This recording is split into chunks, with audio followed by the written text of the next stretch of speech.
নমস্কার বন্ধুরা, Mousumi's kitchen daily ব্লগে তোমাদের সবাইকে স্বাগত। আজকে আমি করব বড়ি দিয়ে লাউ, নিরামিষ লাউ ঘন্ট। আমি লাউ বড়ি দিয়ে করার জন্য লাউটাকে ভালো করে ধুয়ে খোসা ছাড়িয়ে নিয়েছি। এবার এগুলোকে কুচিয়ে কেটে নিচ্ছি।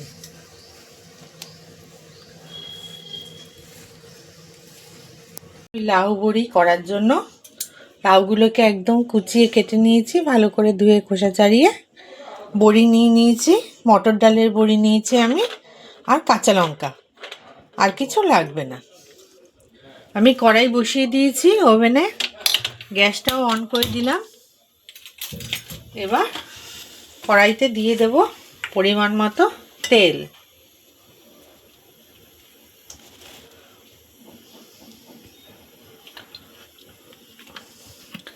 তেলটা গরম হয়ে যাওয়া পর্যন্ত অপেক্ষা করব। বন্ধুরা, তেলটা আমার গরম হয়ে গেছে, ধোঁয়া উঠছে। এবার আমি বড়িগুলো ভেজে নেব।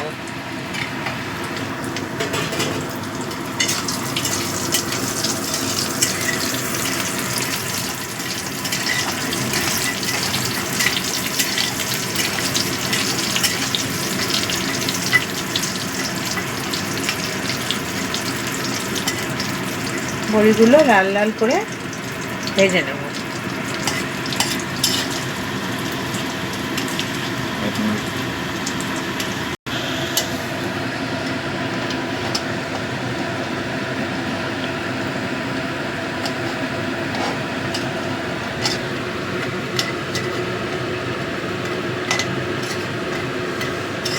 দেখো বন্ধুরা, বড়িগুলো আমার ভাজা হয়ে গেছে লাল লাল করে। এবার আমি বড়িগুলোকে তুলে নিচ্ছি।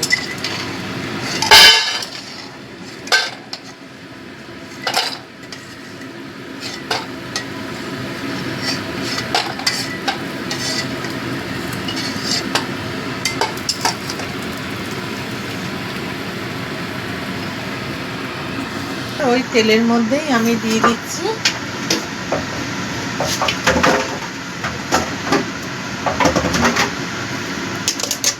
গোটা জিরে ফোড়ন,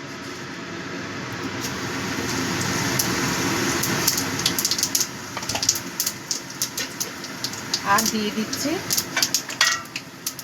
চেরা কাঁচা লঙ্কাগুলো। কাঁচা লঙ্কাগুলো একটু ভেজে নেব। ঢাকা দিয়ে দিলাম, নাতে ছিটকে আসছে। এবার লাউটা দিয়ে দেবো।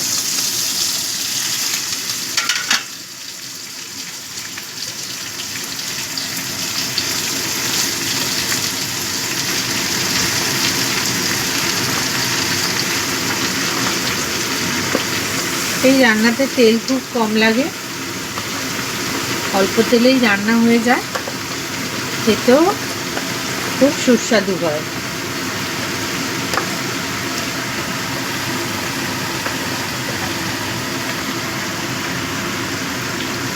আমি লাউটা দিয়ে দিলাম। এবার মিশিয়ে নেব। আমি একবারে হলুদ গুঁড়ো,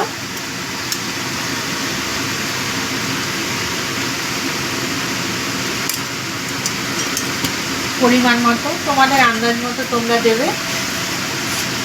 একটু মিষ্টি দিয়ে দিচ্ছি। নিরামিষ তরকারিতে একটু মিষ্টি দিলে খেতে ভালো হয়, আর তোমাদের যদি পছন্দ না হয় স্কিপ করে যাবে। আর দিয়ে দেবো স্বাদ মতো নুন।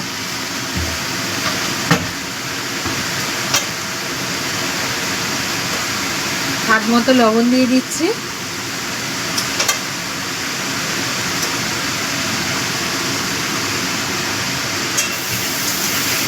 এবার এটাকে ভালো করে মিশিয়ে দেব।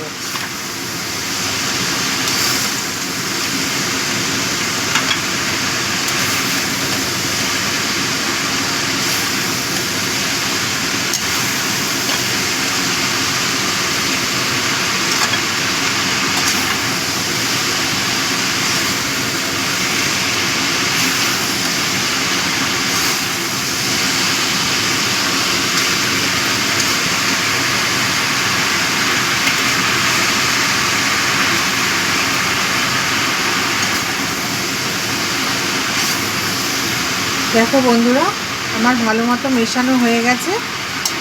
এবার আমি এটাকে চাপা ঢাকা দিয়ে ফ্লেমটা লো করে দেব, হতে দেব।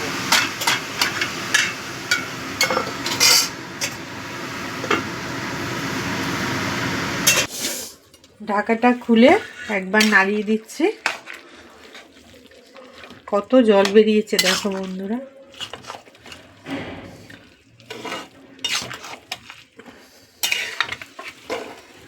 এবার আবারও ঢাকা দিয়ে দিয়ে ফ্লেমটাকে একটু বাড়িয়ে দেব, যাতে জলটা তাড়াতাড়ি টেনে যায়। বন্ধুরা, ঢাকাটা খুলে নিলাম, একবার মিশিয়ে দিচ্ছি আবারও। এখনো অনেক জল রয়েছে, লাউ থেকে প্রচুর জল বেরিয়েছে। এবার গ্যাসটাকে আরেকটু বাড়িয়ে দিয়ে হাই টু মিডিয়ামে দিয়ে জলটাকে শুকিয়ে নেব। ঢাকাটা তুলে নিলাম আবার।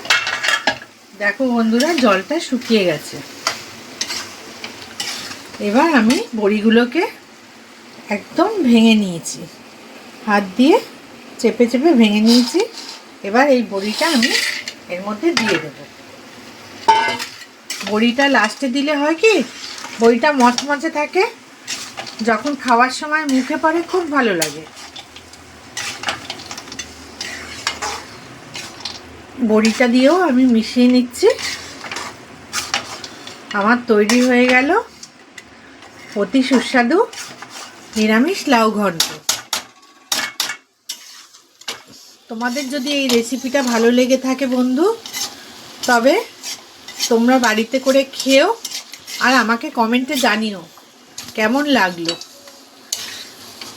আমার চ্যানেলটাকে লাইক শেয়ার করে দিও, তোমাদের বন্ধুবান্ধবদের মধ্যে শেয়ার করে দিও, আত্মীয় স্বজনের মধ্যে শেয়ার করে দিও। আর সাবস্ক্রাইব কিন্তু অবশ্যই করো বন্ধুরা, আমাকে এগিয়ে নিয়ে যাওয়ার জন্য। আর পাশে থাকা যে বেল বাটনটি আছে সেটিকে ক্লিক করে দিও, তাতে আমার রোজ যে রেসিপি বেরোবে তার নোটিফিকেশান তোমাদের কাছে পৌঁছে যাবে। আজ তাহলে এখানেই আসি বন্ধুরা, আবারও দেখা হবে নতুন কোনো রেসিপি নিয়ে। ততক্ষণ পর্যন্ত তোমরা ভালো থেকো, সুস্থ থেকো। বন্ধুরা, ধনেপাতা দিতে ভুলে গেছিলাম, অল্প ধনেপাতা আমি দিয়ে দিলাম। ধনেপাতাটা দিয়েও মিশিয়ে নিচ্ছি। ধনেপাতাটা দিয়েও ভালো করে মিশিয়ে নিলাম। ধনেপাতাটা দিলে একটা সুন্দর গন্ধ হয়, খেতে ভালো লাগে। আর যাদের পছন্দ না তারা দেবে না। তাহলে আমার তৈরি হয়ে গেল নিরামিষ লাউ ঘন্ট, বড়ি দিয়ে নিরামিষ লাউ ঘন্ট। এটা খেতে খুবই সুস্বাদু হয়। তোমাদের যদি ভালো লেগে থাকে এই রেসিপিটা বন্ধু, তবে তোমরা বাড়িতে করে খেও আর আমাকে কমেন্টে জানিও কেমন লাগলো রেসিপিটা। তোমরা এই রেসিপিটা তোমাদের বন্ধু আত্মীয় স্বজনের মধ্যে শেয়ার করে দিও। আর লাইক কিন্তু অবশ্যই করো বন্ধুরা, আমাকে এগিয়ে নিয়ে যাওয়ার জন্য। সাবস্ক্রাইব অবশ্যই করে দিও বন্ধু, প্লিজ তোমাদের কাছে অনুরোধ রাখলাম। আর বেল বাটনটি অবশ্যই ক্লিক করে দিও, তাতে আমার রোজ যে রেসিপি বেরোবে তার নোটিফিকেশান তোমাদের কাছে পৌঁছে যাবে। আজ তাহলে এখানেই আসি বন্ধুরা, ততক্ষণ পর্যন্ত তোমরা ভালো থেকো, সুস্থ থেকো।